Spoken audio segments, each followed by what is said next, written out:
অবশেষে চলে আসলো শাকিব খানের most anticipated movie Prince once upon a time এর মোশন পোস্টার, যেখানে শাকিব খানের লুক স্টাইল ছিল চোখে পড়ার মতো, যা দর্শকদের এক্সাইটমেন্ট আরো কয়েক গুণ বাড়িয়ে দিয়েছে।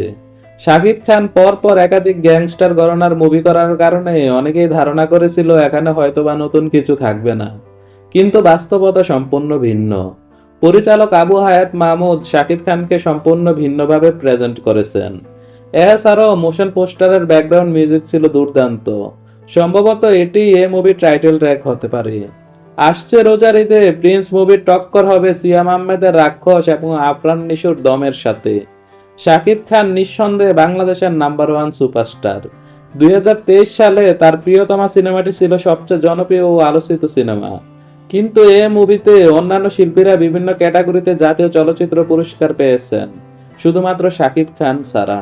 2024 সালের শেষ দিক থেকেই শোনা যাচ্ছিল প্রিয়তমা সিনেমার জন্য শাকিব খান জাতীয় চলচ্চিত্র পুরস্কার পেতে পারেন, আর সুড়ঙ্গ সিনেমার জন্য আফরান নিশো পুরস্কৃত হবেন।